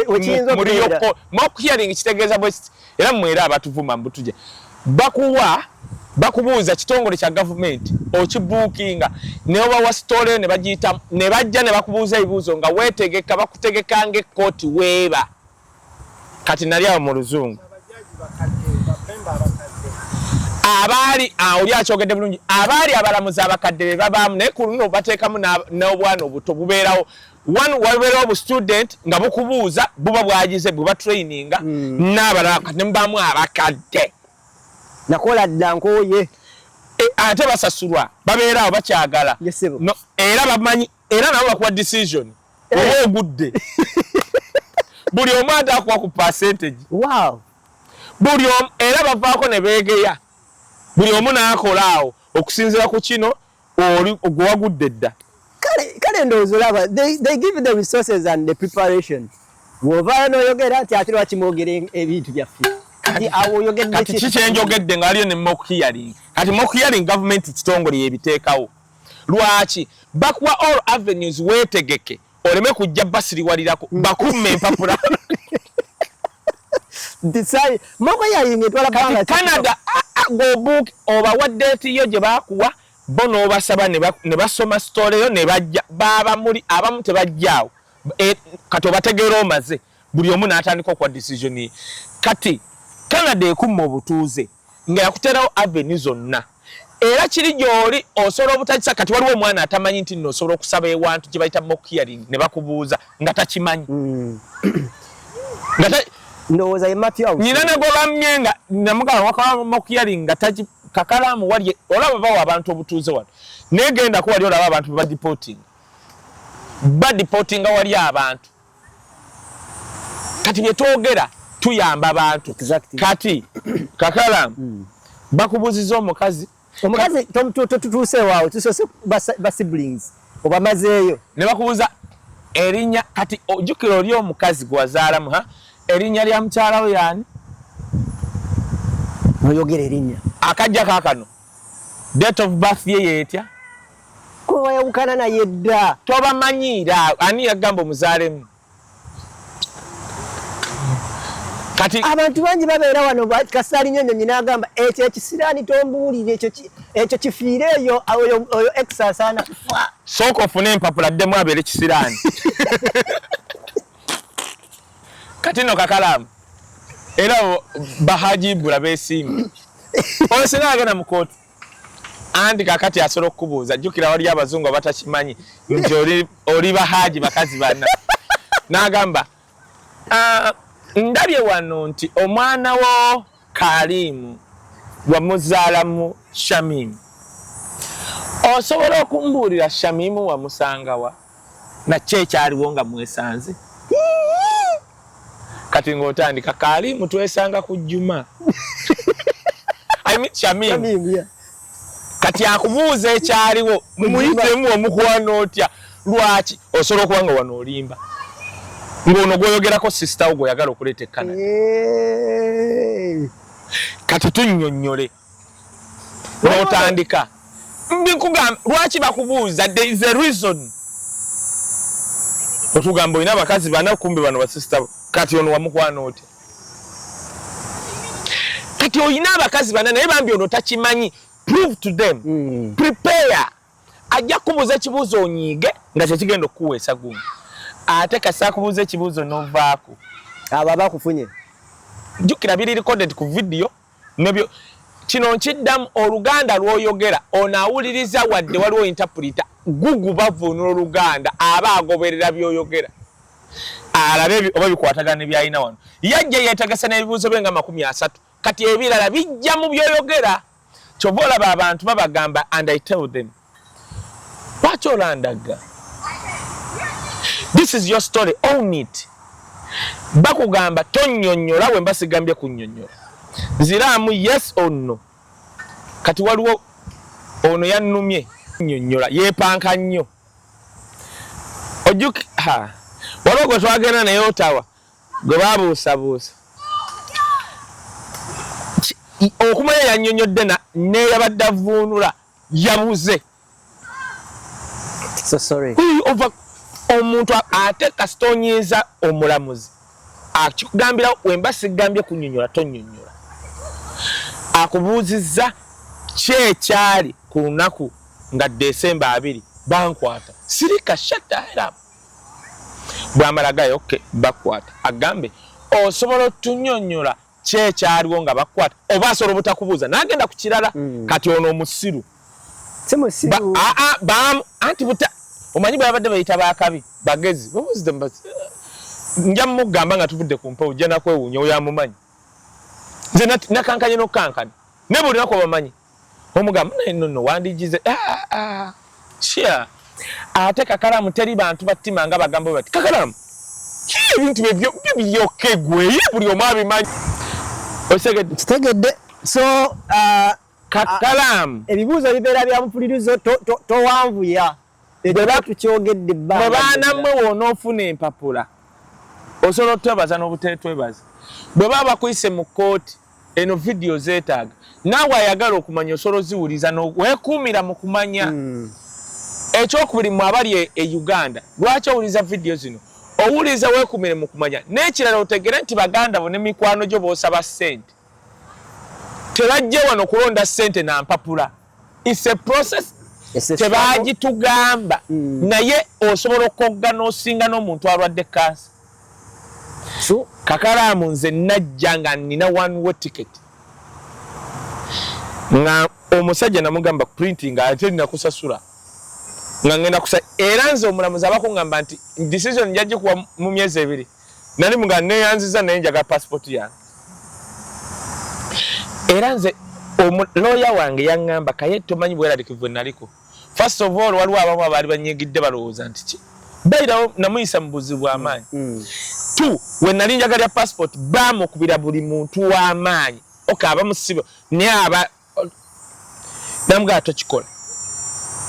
kati nze nga mpulira ngambye naye kakati kaye bwe kwegamba omanyi waliwo otuuka n'oga kanfe ng'okkiriza kikulye ya kati gwe mwana gwali eyo osobola okubanga ozenga this is bwe bulamu bwo watunda ebintu muli awo mwenna babajubisa nti nedda teweraliikira kooti nze nyina omuntu yankubira bayirawe nga bamugambye kyali waffe wali nga bamugambye Cowton nti Wisdom yakwogerako guy samogana linnya nayogera boogezi era naye ayita nalaba video n'agiraba naga naye abantu baba abaki kubanga kye nayogera bate yoli yategera nti njogera ku ye baali wano mu covid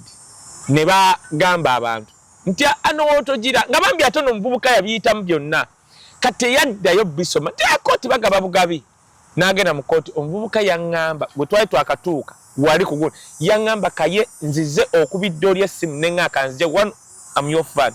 tu nzize kugala kintu kino mmanyi byonna byogenda owandika wabiyitamu however osobola obyerabira birevising naŋŋamba nze nagenda mu kooti nga bampadde res complex bambuuza ebibuuzo 2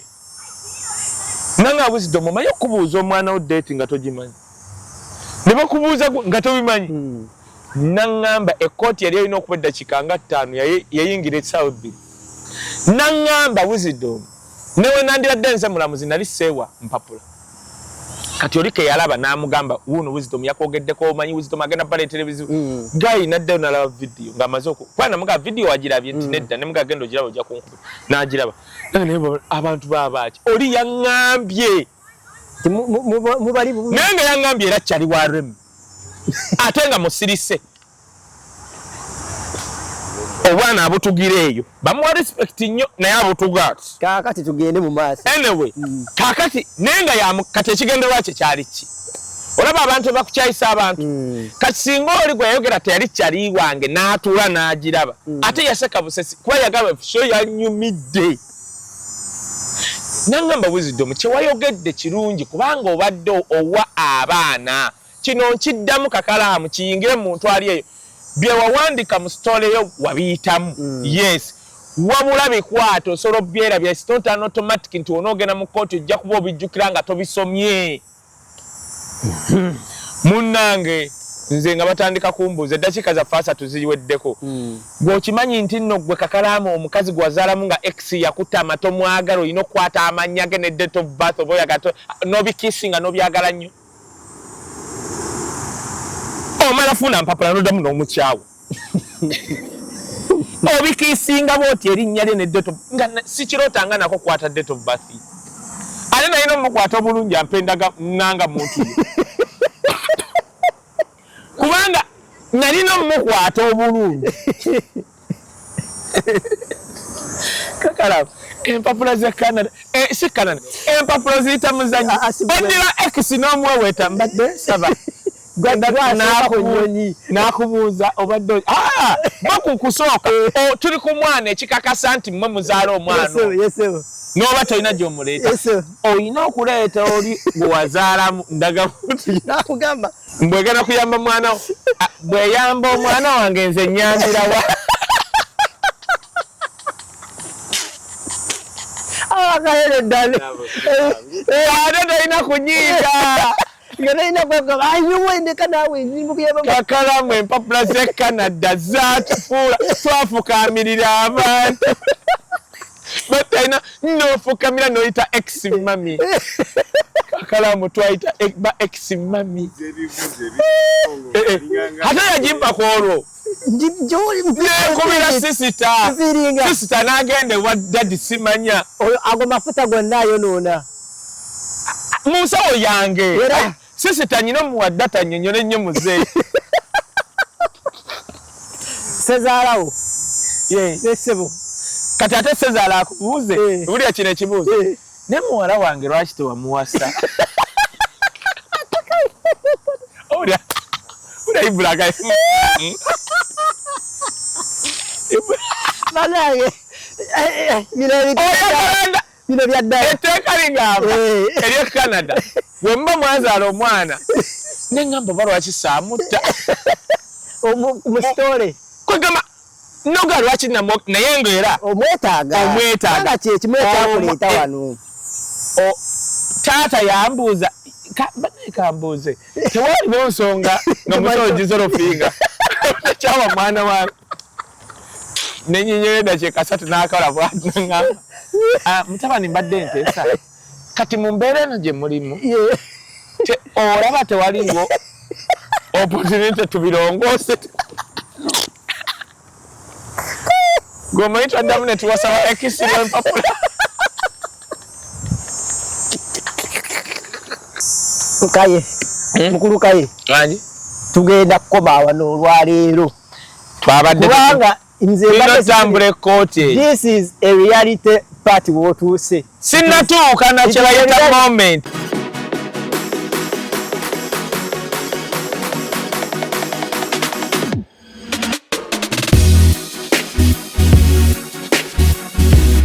The Answer Channel, a solution to every situation.